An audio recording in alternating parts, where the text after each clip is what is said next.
In this lecture video, we'll be testing claims about two means regarding samples that are independent. Before we get started, it's important that we understand the difference between independent and dependent samples. Two samples are independent if the sample values from one population are not related or somehow naturally paired or matched with the sample values from the other population. Two samples are dependent or consist of what we call matched pairs if the sample values are somehow matched, or paired up where the matching is based on some inherent relationship. That is, each pair of sample values consists of two measurements from the same subject, such as before and after data, or each pair of sample values consists of matched pairs, such as husband and wife data, where the matching is based on some meaningful relationship. In this section, we are focused on independent samples, so this type of relationship or matching is not present. Since we are working with two samples that come from two populations, it's important that we use correct notation to keep the two populations and samples separate. We will use mu1 to denote the population mean from population 1. We will use sigma 1 to denote the standard deviation from population 1. N1 is the size of the sample pulled from population number 1. And x1 bar is the mean of the sample pulled from population 1, while S1 is the standard deviation of the sample from population 1. We have similar values for population 2. Mu2 is the mean of population 2, and sigma 2 is the standard deviation of population number 2. N2 is the size of the sample pulled from population 2, and x2 bar is the mean of the sample pulled from population 2. Finally, S2 is the standard deviation of the sample pulled from population 2. Our degrees of freedom is a little bit different from previous sections. In previous sections, we had that the degrees of freedom was equal to n minus 1. Now that we have n1 and n2, we will find both n minus 1 and n minus 2, and the degrees of freedom will be the smaller of these two values.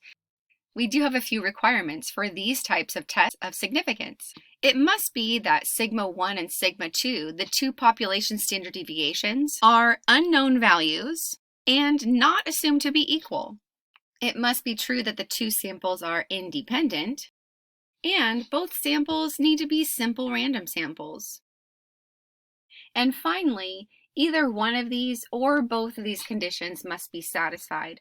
It must be true that the sample sizes N1 and N2 are greater than 30, or both samples must come from populations that are normally distributed. That is, either both samples need to be large, or they need to both come from populations that are normally distributed. To conduct a hypothesis test for two means using two independent samples, we will need the following test statistic. Notice that our test statistic is a t, so we will be using our t distribution. We can also use our calculator to run this type of hypothesis test. The calculator function that we will need is the two-sample t-test, two-samp t-test. And it's important that we select not pooled. We do not want to use a pooled sample variance in this case, but more on that later. In order to construct a confidence interval, we begin with our best point estimate, x1 bar minus x2 bar, the difference of the two sample means. And we add to and subtract from that the margin of error, E. That is, we believe that the difference between the two population means, mu1 and mu2, is between x1 bar minus x2 bar, our best point estimate minus E, and x1 bar minus x2 bar, the best point estimate, plus E, where the margin of error is equal to t sub alpha over 2 times the square root of the first sample variance divided by the size of the first sample plus the second sample variance divided by the size of sample 2. We can also use our calculators to calculate this confidence interval. The calculator function that we will need is 2samp t int, two sample t-interval, and we will again choose not pooled. Let's take a look at our first example.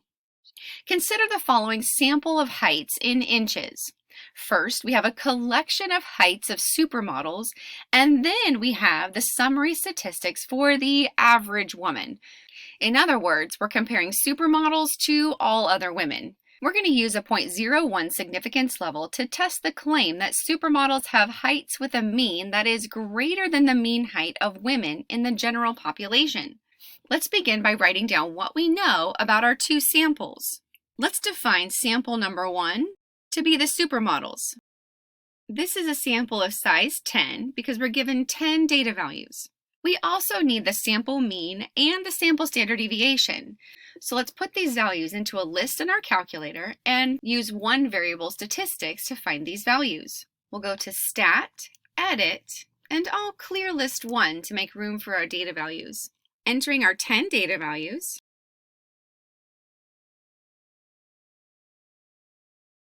we are now ready to use one variable statistics to calculate the mean and the standard deviation.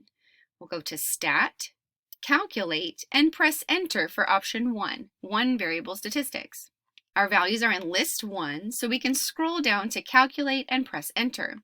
Now we have a sample mean of 69.825 and a sample standard deviation of 0.7997, and rounding to 3 decimal places, that will be 0.800. Notice that since our data values are given to 2 decimal places, we are rounding to 3 decimal places. We have a sample mean, x1 bar, equal to 69.825, and a sample standard deviation, S1, equal to 0.800. Now let's write down what we know for sample number 2. Our second sample is average women, or simply everyone else. That sample is size 40, and that's our N2. We are told that that sample has a mean of 63.7815, and that's our X2 bar for our second sample mean. We also have a standard deviation, S2, equal to 2.59665. Let's see what is being claimed in this example. We want to use a 0.01 significance level to test the claim that supermodels have heights with a mean that is greater than the mean height of women in the general population. We can write this as the population mean corresponding to our first sample, mu1, is greater than the population mean from our second sample, mu2. We also want to use a significance level of 0.01, so that's our value for alpha. Let's get started with our hypothesis test. The first step is to determine the null and alternative hypotheses. The null hypothesis is the statement of equality that mu1 is equal to mu2. In other words, there's no significant difference between the two means.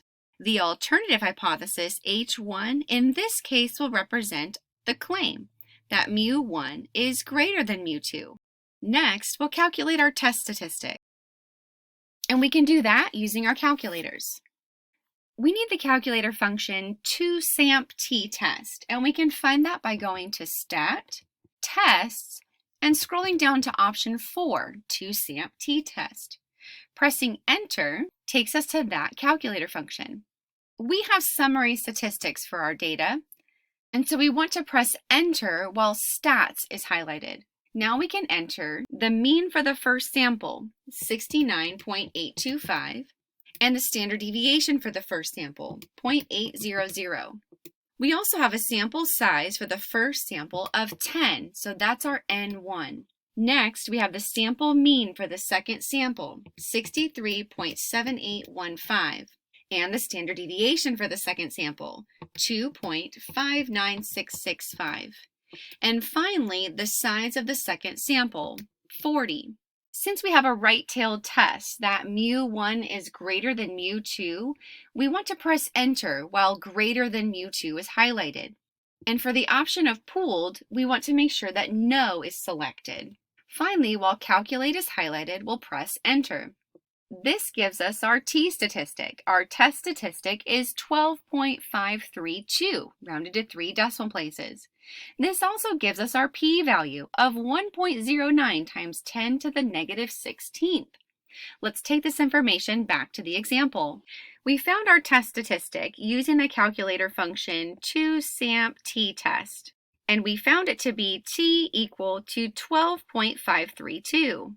Our calculator also gave us our p-value, which we'll need in step 3. Or if you're using the critical value method, this is where you would find the critical value. We found our p-value to be 1.09 times 10 to the negative 16th. And rounding to 4 decimal places, we would write this as 0 plus. It's not 0, but it is so close to 0 and such a small number that when we round to 4 decimal places, it does round to 0. If we were to use the critical value method instead, we would need the value for t that has a right area for our right-tailed test of 0.01, our significance level, and has a degrees of freedom equal to the smaller of 10 minus 1 and 40 minus 1. So our degrees of freedom in this case would be 9. And using our calculators and pressing second vars for the distribution menu, we can use INVT, put in our left area of 0.99 and our degrees of freedom of 9 to find our critical value of 2.82. You do not need to find both the p-value and the critical value.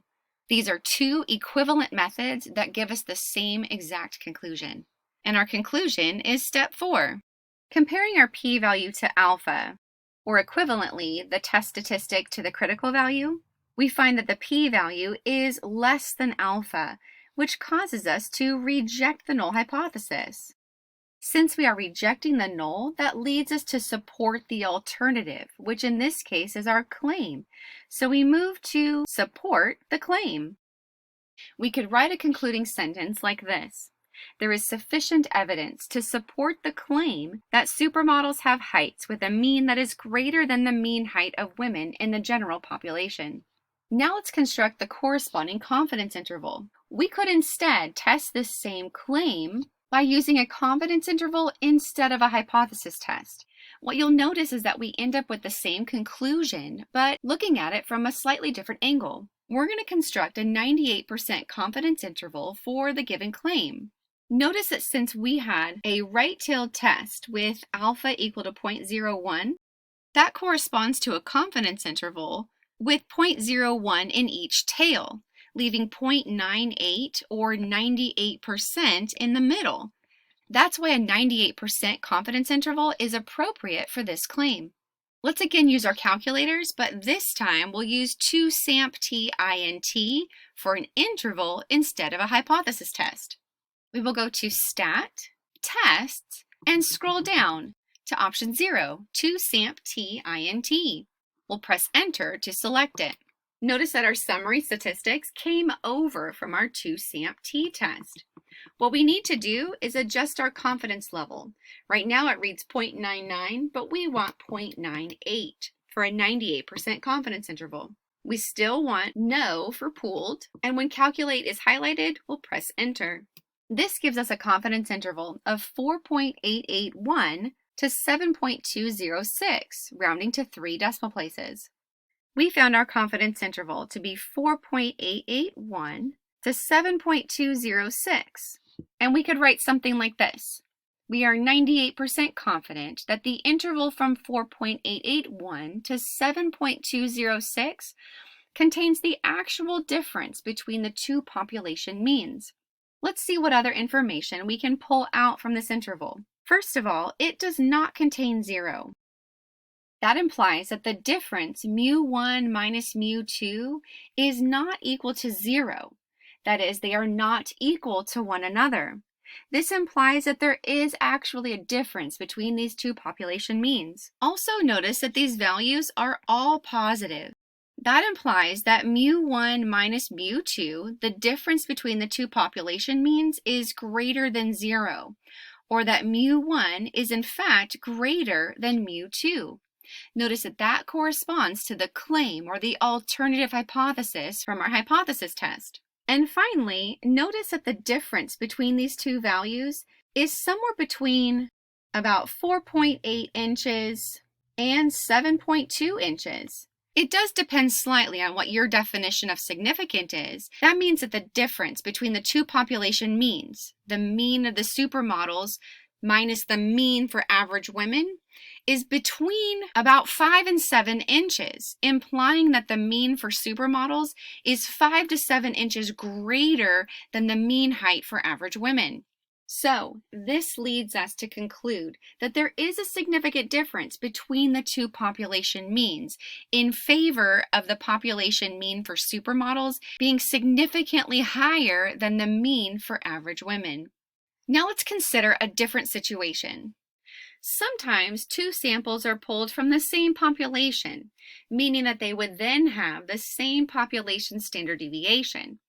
In this case, we will do what's called pooling the sample variances. We'll use the pooled sample variance in place of the sample variances. Notice that the only difference between this equation for the test statistic and the last one is that we use the pooled sample variance. That's this SP squared in place of S1 squared and S2 squared, the sample variance for sample 1 and sample 2. The pooled sample variance is calculated like this, but thankfully our calculators will do this for us.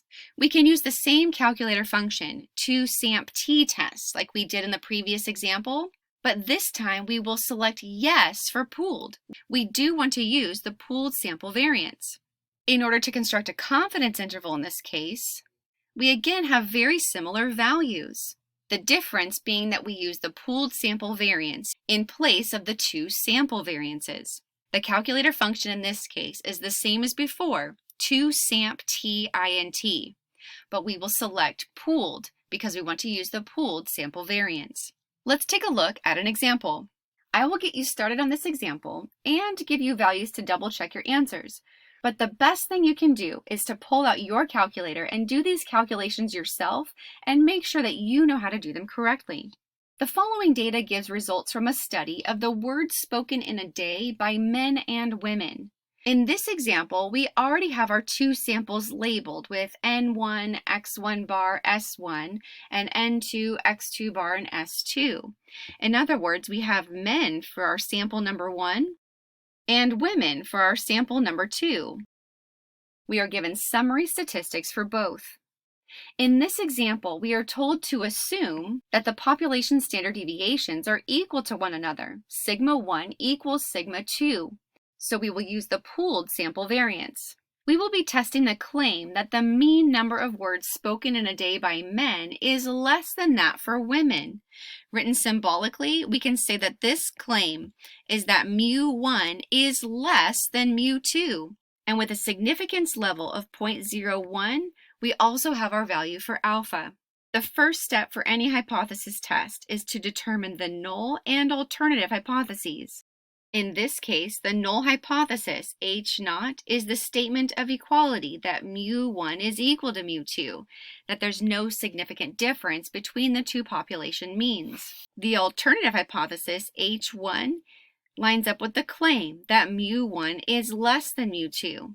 This is a left-tailed test. I'm going to leave the details for you. You should run this hypothesis test using 2SAMP-T test and select yes for pooled. And when you do this, you should find a test statistic, t equal to negative 0.682, and a p-value of 0.2477. And since that p-value is greater than alpha, we fail to reject the null. And if we fail to reject the null, we actually cannot support the claim. We fail to support the claim. We might write a summary statement, something like this. There is insufficient evidence to support the claim that the mean number of words spoken in a day by men is less than that for women. If we instead go the confidence interval route, we will construct the 98% confidence interval, and we'll use 2SAMP-INT in our calculators, selecting yes for pooled. You should pause the video right here and run that calculator function. Be sure that you get an interval of negative 2,417 to 1,324.3. Notice what this confidence interval tells us. It does contain 0, which means that it is possible that mu1 minus mu2 equals 0, or that mu1 is in fact equal to mu2, that there isn't a significant difference between the population means. That's why we could not reject the null hypothesis. It is very possible that they are equal to one another. So our conclusion would be that we cannot support a significant difference between the population means. Let's take a look at one last scenario. In our last situation, we have that sigma 1 and sigma 2, the population standard deviations, are actually known values. This hardly ever happens, but in the rare event that it does, we can actually use the normal distribution. Notice that our test statistic here is a z-value. We can use the z-distribution table. And in place of our pooled sample variance or our sample variances, we use the actual values for sigma 1 and sigma 2, the population standard deviations. In this situation, we do need to use a different calculator function. We will use two-samp-z-test, two-sample-z-test. Similarly, for a confidence interval, we've switched from t sub alpha over 2 to z sub alpha over 2. And we use the actual values for the population standard deviations. Here we will use the calculator function two-samp-z-int, two-sample-z-interval. Let's take a look at one last example. The following data lists full IQ scores for a random sample of subjects with low lead levels in their blood and another random sample of subjects with high lead levels in their blood. Notice that these are already labeled with 1s and 2s, so low lead levels we'll use as our sample number 1, and those with high lead levels we'll use as our sample number 2. We're going to use a 0.05 significance level to test the claim that the mean IQ score of people with low lead levels is higher than the mean IQ score of people with high lead levels. That is, in this situation, the claim is that mu1 is greater than mu2. And with a significance level of 0.05, we have our value for alpha. We'll start by listing out the null and alternative hypotheses. The null hypothesis, H0, is the statement of equality that mu1 is equal to mu2. And the alternative hypothesis, H1, is that mu1 is in fact greater than mu2. In this case, the alternative hypothesis is our claim. The second step is to calculate our test statistic. And we can do that with our calculator. We can find the calculator function two-samp-z-test by going to Stat, toggling over to Tests, and scrolling down to option 3, two-samp-z-test. Pressing Enter takes us to that test function. We have summary statistics, so we want stats to be highlighted. Sigma 1 and sigma 2 are known values, so we can enter them. Sigma 1 is 15.34451, and sigma 2 is 8.988352. When we were working with two-samp-t-test, it asked us for S1 and S2. Now that we are using two-samp-z-test, it's asking us for sigma 1 and sigma 2. That's a great way to double check that you are using the correct calculator function for the given information that you have. Our first sample mean is 92.88462, and N1 is 78. Our second sample mean is 86.90476, and N2 is 21. The alternative hypothesis is that mu1 is greater than mu2, so we want to press Enter to have greater than mu2 selected. And scrolling down, when Calculate is highlighted, we press Enter. This gives us our z-value for our test statistic of 2.28. It also gives us our p-value of 0.0112. Let's take this back to the example. We found a test statistic of 2.28, and we also have our p-value for step 3. We have p is equal to 0.0112. If you wanted to instead find the critical value, to compare to the test statistic, you would need to find the z-score with a right area of 0.05 corresponding to alpha. You can do that with your calculator by going to second vars to the distribution menu, INV norm, and depending on your type of calculator, you might be able to put in the left or right area. I'll go ahead and put in the left so that this corresponds to a TI-83 or TI-84 calculator. If our z-score has a right area of 0.05, it has a left area of 0.95. With a mean 0 and standard deviation of 1, we want the left area, giving us a z-score of 1.645. Now we're ready to state the conclusion. Looking at our p-value and comparing that to alpha, we find that our p-value is in fact less than alpha, which causes us to reject the null hypothesis. And in rejecting the null, we are able to support the claim. We are able to support the alternative hypothesis. And we could state the conclusion by writing a full sentence like this. There is sufficient evidence to support the claim that people with low lead levels have a higher mean IQ score than those with high lead levels. But there's something important I want you to notice. Here we had alpha equal to 0.05, and that caused us to reject the null because our p-value was 0.01. However, if we had used alpha equal to 0.01, we would have failed to reject the null hypothesis. Remember that alpha is a choice by the researcher, and these days we simply give the p-value and allow interpretation of the results. So while one person might interpret this as a reason to reject the null, another might reason that with a smaller value for alpha or a smaller significance level, they would in fact fail to reject the null and fail to support the claim. Let's look at the same example through the lens of a confidence interval. With alpha equal to 0.5, the corresponding confidence level would be 90%, with 0.05 in each of the tails. Let's use our calculator to find this confidence interval. We will go to Stat, Test, and scroll down to 2SAMP-ZINT. That's option 9. Notice that our summary statistics are still in here from our previous test, and we need to change our confidence level to 0.9. Pressing Enter while Calculate is highlighted will give us our confidence interval.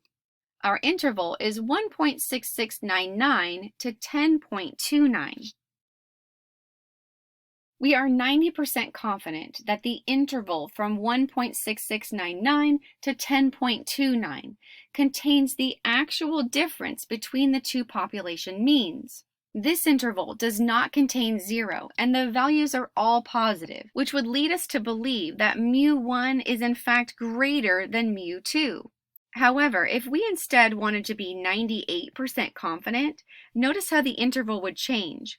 We would have negative 0.1158 to positive 12.076. This interval now contains 0, which would lead us to believe that we could not reject the null, that it's possible that they are equal to one another.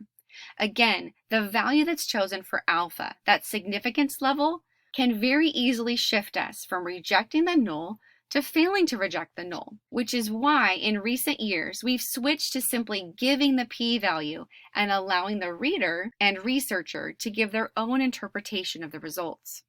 That concludes this lecture video. We ran tests of significance, including hypothesis tests and confidence interval estimates, regarding the difference of two means using independent samples.